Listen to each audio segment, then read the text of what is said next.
Hello and welcome to the latest in the official podcast of the Worcester Bulls of the American Premier Hockey League. Here on Spotify.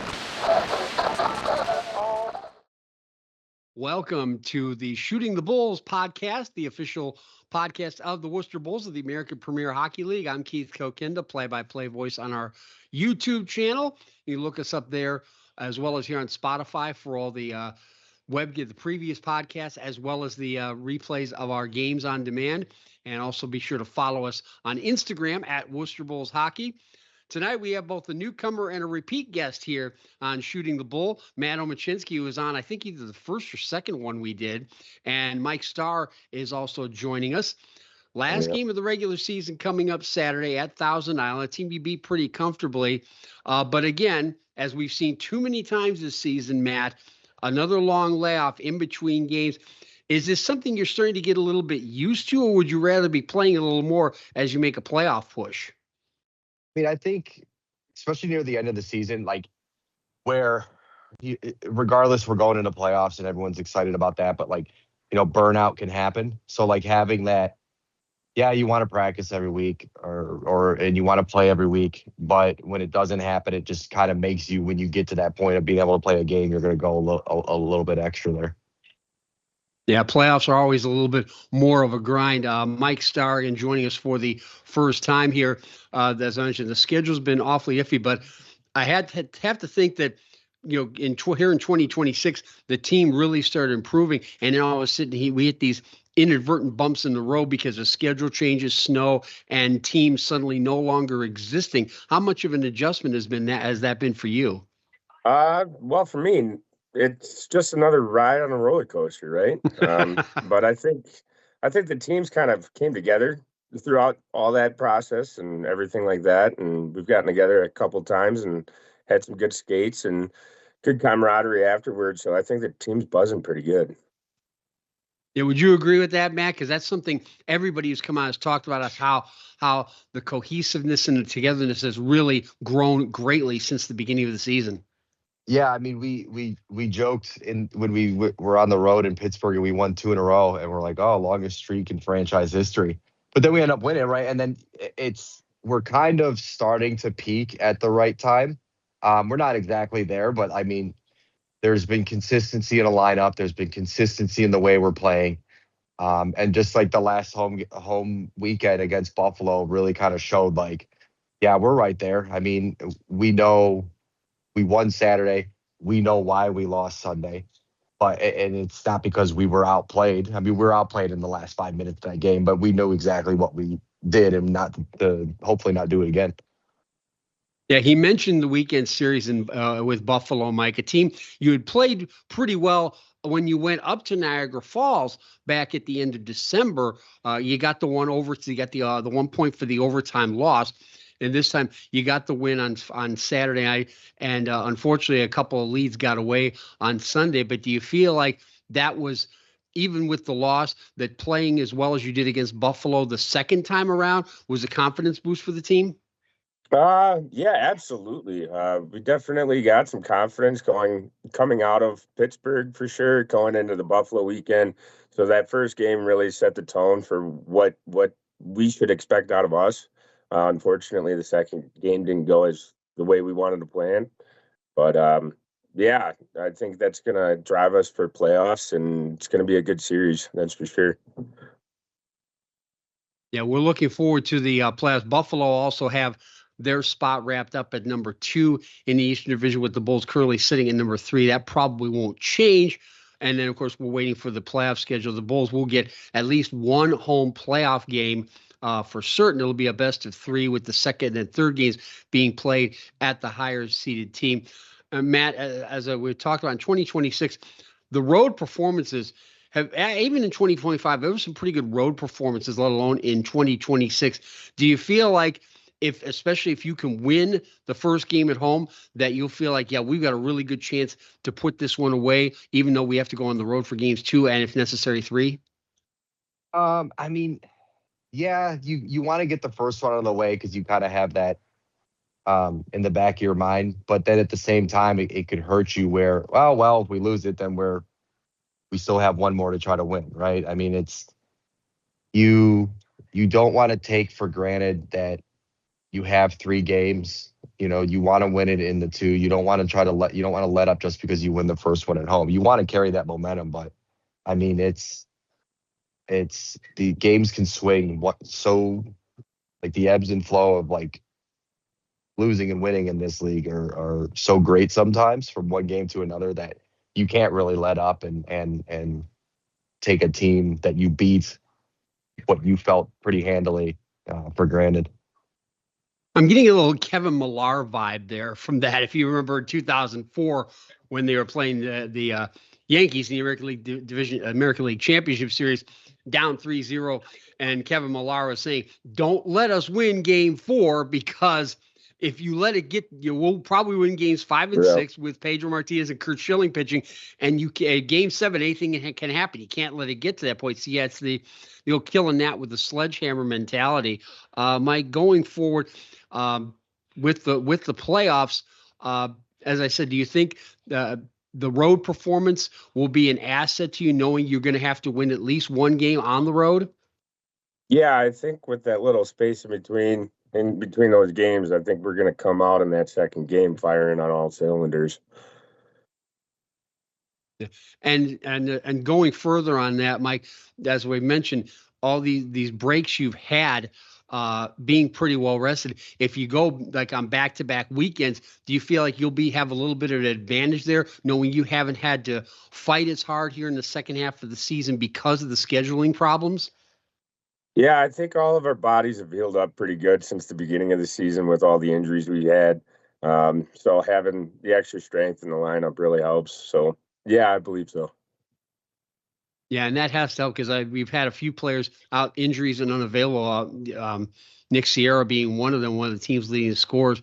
Matt, going a little more personal here because I didn't think we got a chance to mention anything like this the first time we had you on. But what was it that got you started in hockey? Where was it? What made you think, yeah, I can really play this game? So I started playing when I was 7, I think, and I had played soccer in the fall for a few years leading up to that, and I think there was a point where like there was like soccer signups, hockey signups, and then they were like, "Well, do you want to play soccer for 2 months or do you want to play hockey for 7?" I go, "Well, I'm gonna play hockey." And what's funny is like I was doing open skate anyway, like, but I was in like the shitty rental skates, or excuse me, rental skates. It's Spotify. It's okay on I this. get it. So I was still kind of buzzing around out there. So I was like, oh, yeah. So I got some hockey skates for Christmas. And, first pair, we didn't know you had to sharpen them. So I get out there and just bite it. And I'm so mad the whole time, hanging on the wall, blaming my dad. But, I mean, that's kind of how it started, like playing roller hockey in my driveway with my brother. And then it was just, hey, what do you want to play longer? What's longer? Do you want a longer season? I go, yeah. And then a ton of my friends, like where I grew up, like hockey we had a huge youth program, and now it's not existent where I grew up. But yeah, I mean, that's just kind of how it was. I was doing roller hockey, playing soccer, but then what do you want to play longer, hockey or soccer? Where was that where you were growing up? Garfield Heights. So probably okay, sort of my old turf. Well, I'm a yeah. West Sider, but Gotcha. Yeah, it was a program of 250 kids. And all the way up, I played there from youth all the way up through high school. And then, yeah, I mean, I loved it. It was great. But yeah, I mean, it was street hockey in the summer.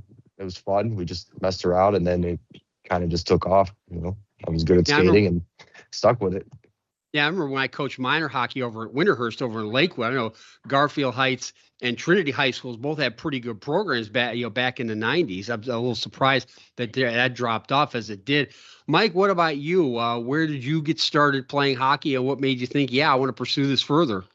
Well, I was born in Chicago, Illinois, and I had a neighbor that would ride up and down on his rollerblades with a hockey stick when I was about 2 years old. And one day he sees me out in the driveway, stops by, and I just take the stick right out of his hands. And next thing I know, my dad's signing me up for hockey. So I kind of got those roots pretty quick. Been on the ice since I was 3. Moved out to this little town called Reedsburg, Wisconsin, and I was a pretty big kid growing up, so I was like triple rostered from mini mites to squirts to peewees from that time. So I was on the ice good 40 hours a week when I was a kid.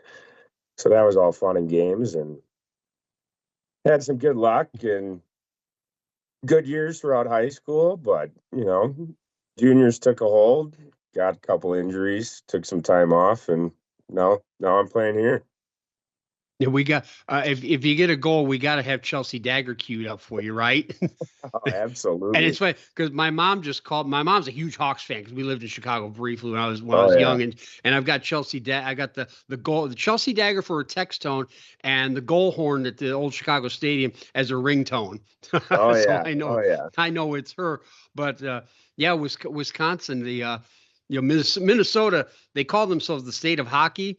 But at least on the women's side, it's been Wisconsin and Ohio State who've been trading back and forth. By the way, it's Ohio State's turn to win this year. No, I don't think so after that gold medal. Well, I half the Wisconsin and Ohio State teams were playing for the women. Exactly. And pretty cool. And definitely want to extend. And well, I cover the women's team a lot for Big Ten Plus. I know a bunch of those players. Definitely want to give a shout out to the men's and the women's hockey teams for doing the double in Olympic ice hockey in Milano, winning both gold medals in overtime by 2-1 scores. Just a fantastic performance, especially on the men's side. Coming off what happened at the Four Nations last year, so I had a little bit of a payback for them.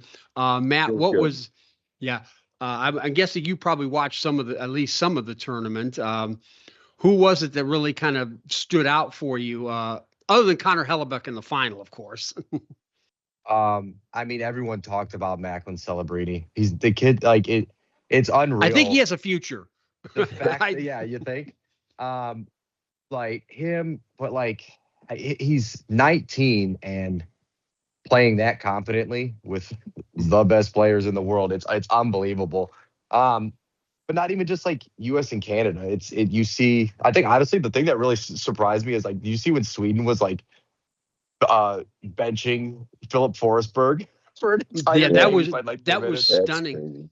And they didn't lose a game in regulation, still ended up finishing out of the medals. Right. That's mind numbing for a team that good. But that Forsberg sitting down had me saying, what the actual heck is going on here?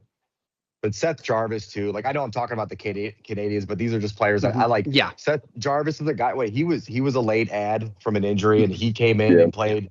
And I mean, just from both sides, like seeing guys that are first line, whatever players on their teams, and they just fall into whatever role it is because that's how that goes there. I mean, I think it's hard to pick like a single standout person. Like I said, Celebrini stands out being the youngest and just the way he handled himself. And I first heard about Celebrini right after San Jose drafted him. I'm acquainted with Randy Hahn, who does the play-by-play for the Sharks on NBC Sports Bay Area, and he would put stuff up. I'm thinking as I'm checking this kid out, and I didn't find out until after he won the Hobie Baker Award that he was still only 17 because he graduated from high school a year early. And I'm thinking, you must be joking. And then, of course, he burst onto the scene as an 18-year-old rookie last year and now has himself a gold medal. Matt, who stood out for you in that tournament? Matt Boldy. Mike, sorry about that. Oh, it's all good. I knew who you were talking to. But Matt Boldy definitely had to stand on his head. Him and Dylan Larkin, those two guys played phenomenal. Larkin's still the best skater in the NHL, if you ask me. Dylan Larkin is so Sidney Crosby-esque in the way he plays. It's a 200-foot game on his part, and it really showed during the penalty kills. I mean, we went 18 for 18 on the PKs. Fantastic. But when we needed the scoring, Matt Boldy and Tage Thompson were outstanding and being able to light the lamp and get it going for the boys, especially in that gold medal game where we needed to sneak one out real quick. Yeah, because those were Boldy and Thompson, two guys really didn't get a whole lot of attention prior to that tournament, and came up big. Larkin, of course, he's big on the Red Wings penalty killing as well. Speaking of players you admire, Matt, going back to when you were starting out playing hockey, was growing up in Cleveland, a little bit different because we never had an NHL team except for one brief period, and it didn't work out too well. Who was it that you looked at as because with you especially being arguably one of the best defensive forwards in the league, who was it that stood out for you as a kid? Say, yeah, that's who I want to try to emulate with my style. It was Mario Lemieux, and it was the Penguins because we had the Lumberjacks because it was the IHL. Right. So it was either all my friends, they were either Red Wings fans because Detroit's not far, or it was Pittsburgh, and I went with Pittsburgh because of Lumberjacks. And then so that was like Lemieux, and then Yager came later, but it's always been like Lemieux was like the number one from the start. Just a big center. The dude is unreal. But that, I mean, I think now, like when I was younger, I was, scoring more. And then now, like you said, this is more defensively minded because that's just kind of where my game is shifted. Like, which is, good. Like, I don't mind. Honestly, I love skating up and down the ice. It's like, it sounds ridiculous that I'll skate all over the place, but, I like assists more than goals. I like playing that 200-foot up and down. And this year I really kind of leaned more into playing that center role, which is, getting to really get better at the defensive side of things. Yeah, and you talk about that 200-foot game. That was one of the things, speaking of centers, that Sergei Fedorov brought to the Red Wings when he came over. He was a little bit of it was known as a pretty good defensive player already in the Russian system, the way they played. That center was expected to have the first defensive responsibility. So yeah, he had that 200-foot game as well. And that's something, that jumped out with you, Matt. Mike, what about you? You obviously Chicago, you got the Blackhawks, of course, and even with Wisconsin. So had to imagine there's a few Hawks players you looked up at. Oh yeah, of course. Chris Chelios, of course. I've met him a few times. He's always been somebody that you could look up on and off the ice. What a great human being he's always been to the fans and his community. But I got to be honest, Rob Blake and Adam Foote were my favorite people playing out of Colorado. Those guys were just the big brutes, and I always liked being able to look down at the guy after he's laying on his back, looking up at the stars, saying, yeah, I got the better end of this one. So yeah, those guys were always my favorite. Yeah, Adam Foote was pretty good at that. A big part of why the Avalanche won that Stanley Cup back in 1996. I go with Blake in the Hall of Fame as well. That couple pretty good guys to look after. This is the Shooting the Bull podcast here on Spotify and YouTube. I'm Keith Kokinda. This is the official podcast of the Worcester Bulls in the American Premier Hockey League. One final game in the regular season for the Bulls. That'll be Saturday up at Thousand Island against the Raiders, a team the Bulls beat pretty comprehensively back in December, I should say. This will be the final regular season game. We'll have the playoff pairings will be announced sometime after that. This, I believe, next weekend's game. I think there's a couple games next weekend as well. So the playoff pairings will be announced. And you'll just look up Worcester Bulls hockey either online or check out our Instagram feed and get the instant updates as soon as they're available. And that we'll find out as far as the what we're looking as far as the playoff schedule is concerned. As I mentioned, we get one home game at least in the first round. Matt, one of the things that's been big at home games is the fan support and the crowd support. How much of a factor has that been for you guys? First, Matt, and then Mike, you can go ahead and jump in afterwards. How big a factor has the fan support been at home games this season? It's been unreal. Like, considering the time off in between games, like, it's easy to, I would understand getting complacent from a fan base because you're not seeing a team on a regular basis. That we're not playing a ton, for reasons out of our control. But it's especially the last weekend and to see that they still showed up, after a few weeks off and they still gave us the same energy. It's huge. No one likes playing in front of an empty building. No one wants to see dressed like a bleacher night. It's fun having people there. It's fun playing for the people that are, coming there to dig a team out of a hole. They're spending their money. They're spending their Saturday nights. and you want to put on a good product and a good show, and you're out there to win for them. So like it's huge. Like yeah, we win for the team and the guys in that group, but like it's everyone, right? It's staff, it's fans, it's everyone. So it's you could go on and on about it, but I mean it's a huge deal to have them there. I think the biggest thing, Mike, and you can continue on this point, the games against West Michigan, the Saturday night, not a very good performance. West Michigan pretty much had their way, and yet those fans showed up and gave you guys a boost, and I think was at least a half goal factor in you guys bouncing back and getting the win against the Sentinels. Would you say that was the case for not only for that game, but during the season, the whole season? Oh, absolutely. Having the crowd there is fantastic. It gets us pumping early, gets his nerves going, gets our feet moving. So hearing them out in the beginning of the games is always nice. We got Omiecinski and Mike Starr from the Worcester Bulls here on Spotify as well as YouTube. I'm Keith Kokinda.